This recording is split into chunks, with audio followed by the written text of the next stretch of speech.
Welcome back to our channel, where we are delving into the mysterious and captivating world of female demons. Today, we will take you on a journey across different cultures and civilizations to explore the dark and alluring beings that lurk in the shadows.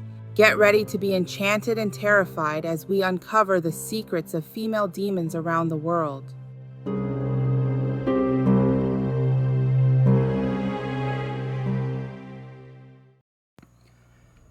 Welcome to the dark and twisted world of female demons that haunt our nightmares and lurk in the shadows. These otherworldly entities embody our deepest fears and darkest desires. Take a glimpse into the abyss, but remember, the darkness holds many secrets. Not all of them are meant to be uncovered.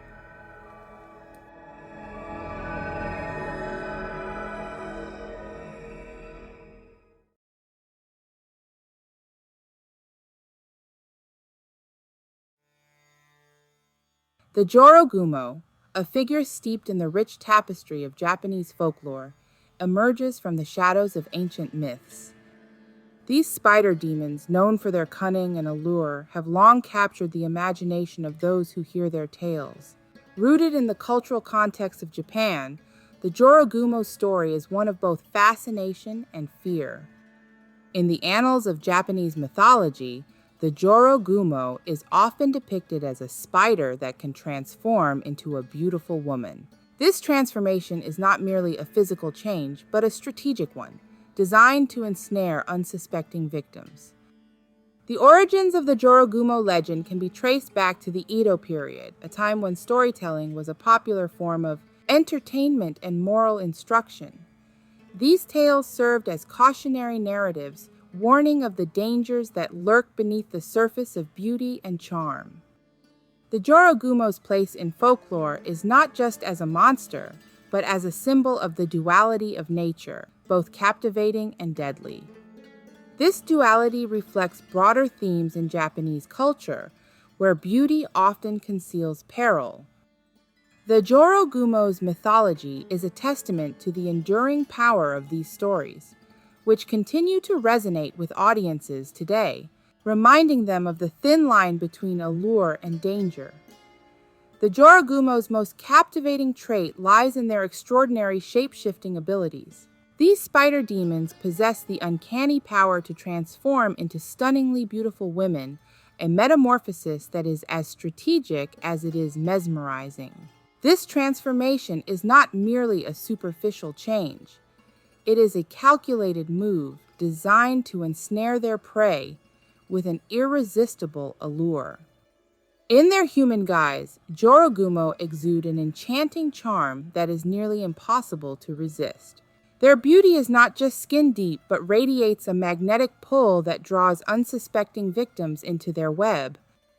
This ability to shift forms allows them to blend seamlessly into human society, making it difficult for anyone to suspect their true nature until it is too late. The process of transformation is shrouded in mystery, adding to the Jorogumo's enigmatic presence. Legend suggests that their shape-shifting is both an art and a survival mechanism, honed over centuries to perfection. By adopting the appearance of a beautiful woman, the Jorogumo can approach their targets with ease, using their beguiling looks and seductive demeanor to lower their victims' defenses. This duality of form and function underscores the Jorogumo's role as both predator and deceiver, a creature whose beauty conceals a deadly intent.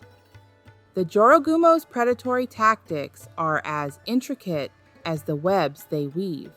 These spider demons employ a blend of allure and deception to ensnare their prey, primarily targeting unsuspecting men.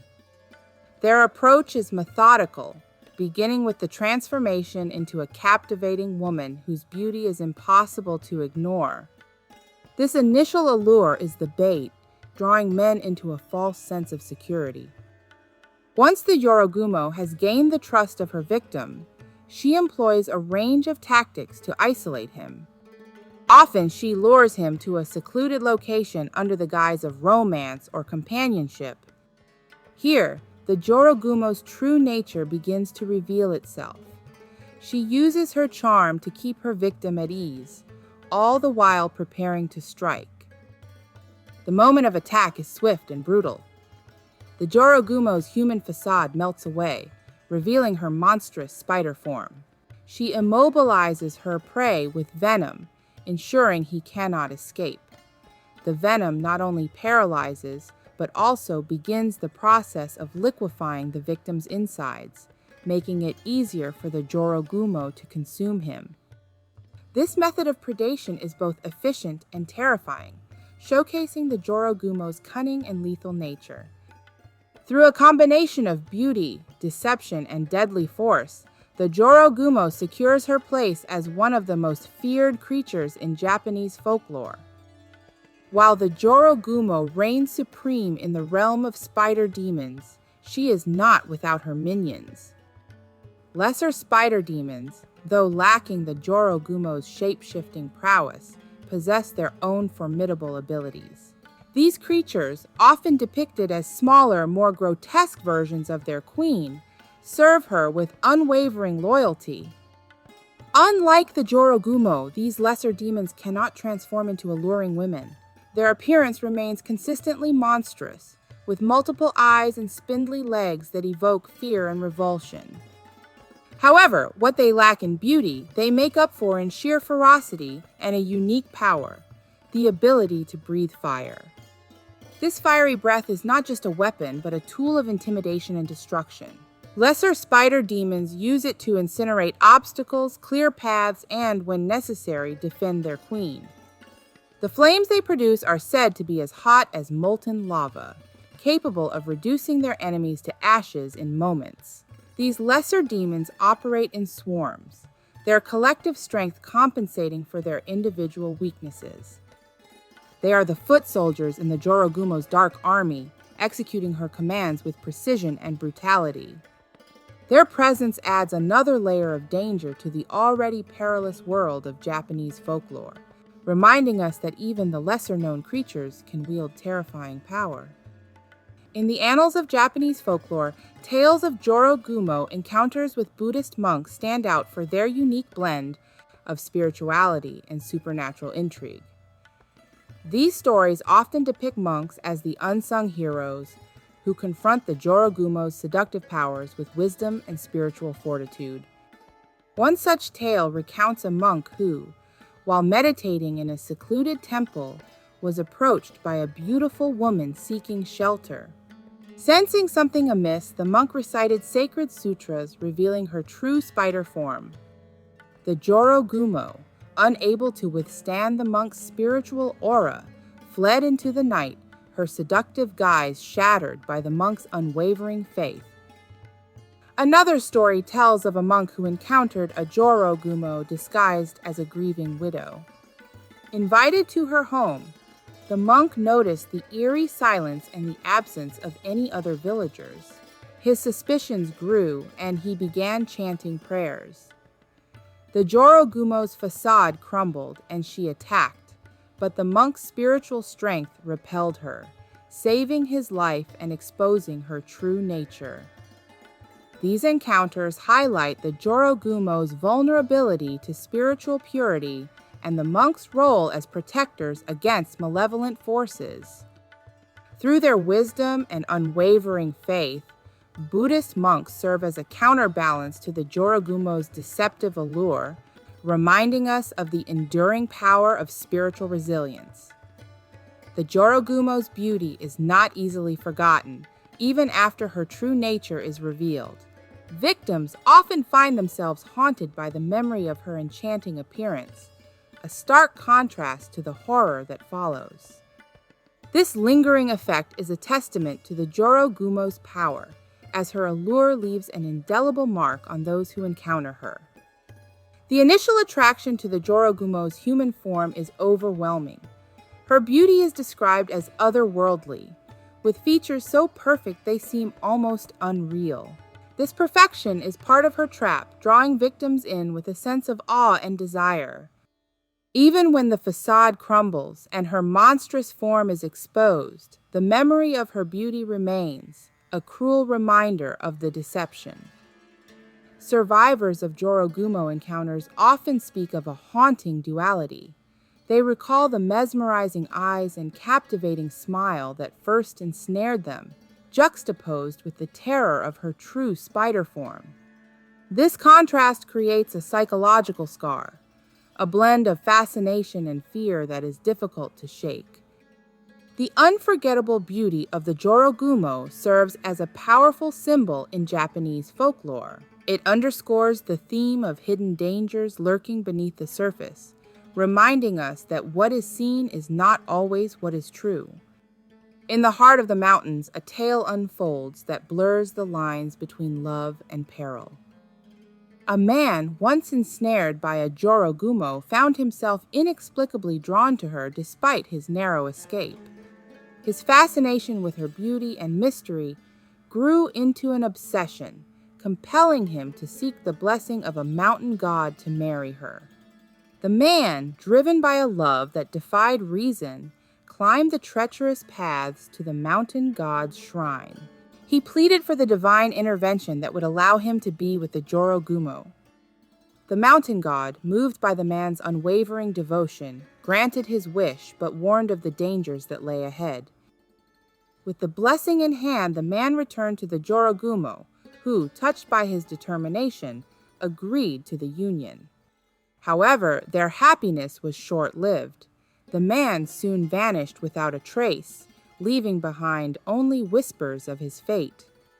Some say he was consumed by the Jorogumo, unable to escape her deadly embrace.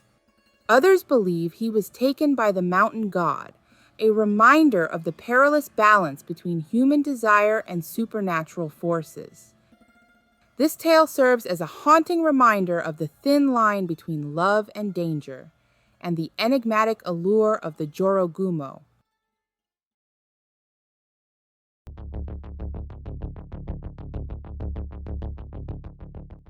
Lamashtu, one of the most feared figures in Mesopotamian mythology, has origins shrouded in both mystery and dread. Her parentage is a crucial aspect of understanding her malevolent nature. Central to her lineage is her father, Anu, the sky god. Anu, a prominent deity in the Mesopotamian pantheon, is often associated with the heavens and the overarching power of the cosmos. His role as Lamashtu's father adds a layer of complexity to her character, suggesting that even the most divine beings could produce entities of profound evil. The identity of Lamashtu's mother, however, remains unknown. This absence of maternal lineage in the mythological records leaves much to speculation. Some scholars propose that the lack of a named mother could symbolize the chaotic and unnatural essence of Lamashtu herself. Without a maternal figure, Lamashtu's existence becomes even more enigmatic, emphasizing her role as an aberration in the divine order. The combination of Anu's celestial authority and the mysterious void of her maternal origin paints a picture of Lamashtu as a being, born from both divine power and inexplicable darkness. This duality in her parentage sets the stage for her terrifying actions and the fear she instilled in the hearts of the ancient Mesopotamians. Lamashtu's malevolent actions were the stuff of nightmares for the ancient Mesopotamians. She was notorious for targeting women in labor, a time when they were most vulnerable. Her presence was believed to bring about complications during childbirth, often resulting in the death of both mother and child. This fear was not unfounded, as Lamashtu was said to kill mothers and their newborns with a ruthless efficiency that left communities in a state of perpetual dread. Her cruelty did not stop there. Lamashtu was infamous for kidnapping babies, snatching them from their cradles under the cover of darkness. The fate of these infants was gruesome. She was believed to drink their blood and consume their bones, a horrifying act that underscored her insatiable hunger for destruction. These tales of her bloodlust and cannibalism painted a picture of a demon whose evil knew no bounds. The terror she inflicted was not just physical but psychological, as the mere mention of her name could send shivers down the spine of even the bravest individuals. Lamashtu's actions were a constant reminder of the fragility of life and the ever-present threat of malevolent forces lurking in the shadows. Among the Sumerians, Lamashtu was not just another demon. She was the epitome of malevolence. Her reputation as the worst of her kind was well-earned, and the fear she instilled was palpable. The Sumerians viewed her as a relentless force of evil, one that required extreme measures to counteract. Her notoriety was such that even the mention of her name could invoke a sense of dread. To protect themselves from her insidious influence, the Sumerians often turned to other supernatural entities. One of the most notable figures invoked for protection was Pazuzu, a demon who, despite his own fearsome nature, was considered a lesser evil compared to Lamashtu. Pazuzu's role as a protector against Lamashtu highlights the extent of her terrifying reputation. The Sumerians believed that only a powerful demon like Pazuzu could stand a chance against her. The measures taken to ward off Lamashtu were not limited to invoking other demons. The Sumerians employed various rituals and amulets, each designed to shield them from her malevolent presence. These protective practices underscore the pervasive fear of Lamashtu and the lengths to which the Sumerians would go to safeguard their communities from her relentless evil. In the vast pantheon of Mesopotamian demons, Lamashtu stands out for her unparalleled malevolence. While other demons like Pazuzu and Lilith have their own terrifying attributes, Lamashtu's actions and reputation set her apart. Pazuzu, for instance, is often invoked to protect against Lamashtu, highlighting her as a greater evil. Unlike Pazuzu, who is seen as a necessary evil, Lamashtu embodies pure, unadulterated malevolence. Comparing Lamashtu to Lilith, another demon feared for her attacks on infants, reveals stark differences. Lilith, often depicted as a seductress and child snatcher, shares some traits with Lamashtu, but lacks the same level of brutality. Lamashtu's gruesome acts of drinking blood and consuming bones elevate her to a more fearsome status. Her relentless pursuit of pregnant women and newborns underscores a cruelty that surpasses that of her counterparts. Even within the broader context of Mesopotamian mythology, Lamashtu's reputation is singular. Other demons may cause harm or chaos, but Lamashtu's specific targeting of the most vulnerable, mothers and infants, cements her as the epitome of evil. This comparative analysis underscores why Lamashtu remains the most feared demon in Mesopotamian lore. Lamashtu's terrifying legacy did not remain confined to Mesopotamian mythology. Her influence can be traced in later mythologies, particularly in the figure of Lilith in Jewish tradition. Scholars have long debated the connections between these two demonic entities, noting striking similarities in their malevolent behaviors and targets.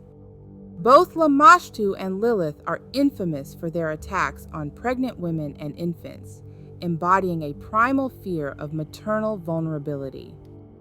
The theory that Lamashtu may have inspired Lilith is supported by the shared characteristics of these demons.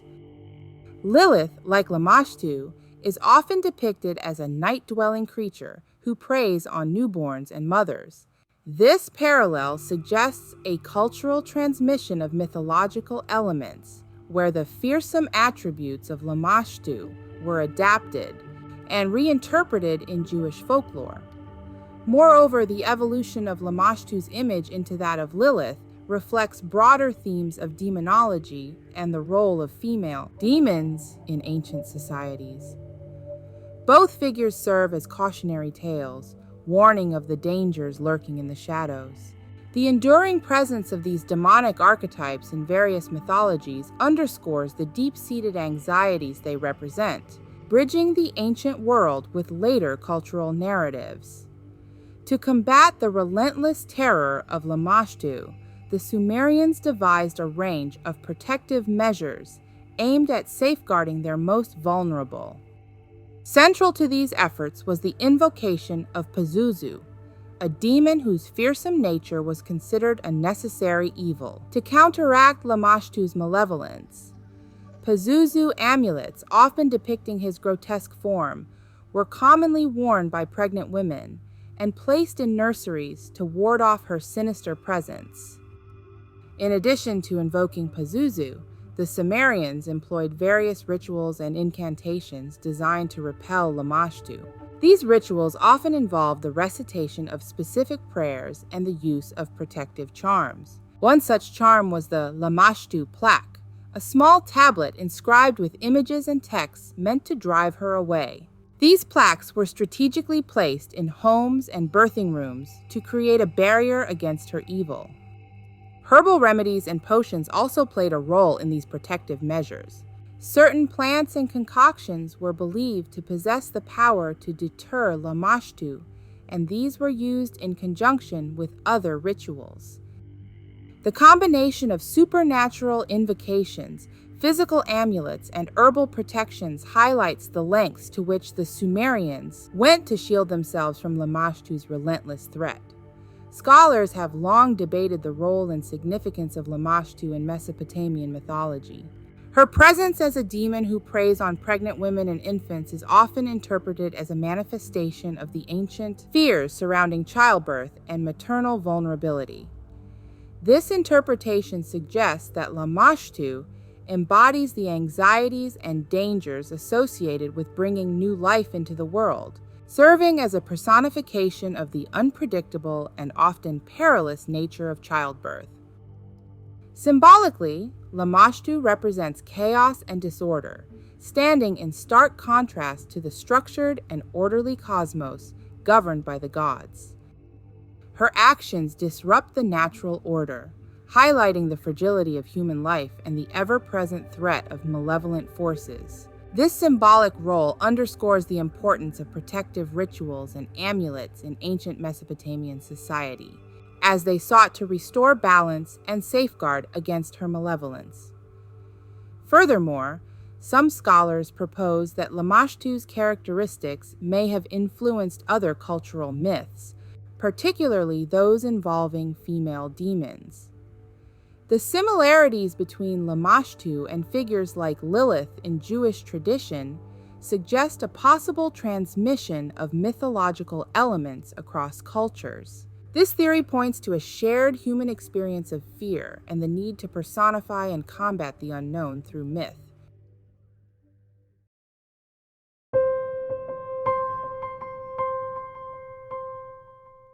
Lamia, born into royalty, was renowned for her unparalleled beauty and grace. As the Queen of Libya, she ruled with wisdom and compassion, earning the admiration of her subjects. Her reign was marked by prosperity and peace, a testament to her effective leadership and benevolent nature.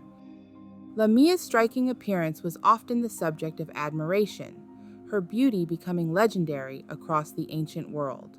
Yet it was not just her physical allure that captivated those around her. Her intelligence and kindness made her a beloved figure. In her early years, Lamia's life seemed destined for greatness, her future bright and full of promise. Lamia's beauty did not go unnoticed by the gods, and it was Zeus who found himself irresistibly drawn to her. The king of the gods, known for his numerous affairs, was captivated by Lamia's allure. Their relationship began in secrecy, a passionate affair that defied the boundaries between mortal and divine. Zeus, enchanted by her charm and grace, showered Lamia with affection and gifts, further deepening their bond. Despite the risks, Lamia was equally entranced by Zeus, finding herself unable to resist his divine presence. Their union, however, was not destined to remain hidden forever, setting the stage for the tragic events that would follow. Hera, the queen of the gods, was not one to overlook her husband's infidelities. Upon discovering Zeus's affair with Lamia, her wrath was swift and merciless. Hera's jealousy knew no bounds, and she directed her vengeance at the most vulnerable part of Lamia's life, her children. In a cruel act of retribution, Hera kidnapped and killed Lamia's offspring, leaving the once joyful queen in a state of unimaginable grief. The loss of her children shattered Lamia's spirit, plunging her into a deep abyss of sorrow and despair. This heart-wrenching tragedy marked the beginning of Lamia's tragic transformation, as the pain of her loss consumed her entirely. The loss of her children drove Lamia to the brink of insanity. Her once serene and composed demeanor crumbled under the weight of her grief. Consumed by sorrow, she began to lose touch with reality, her mind unraveling in the face of such profound loss. The agony twisted her soul, transforming her into a creature of nightmares. No longer the beautiful queen of Libya, Lamia became a monstrous figure, cursed to devour the children of others in a desperate, futile attempt to fill the void left by her own.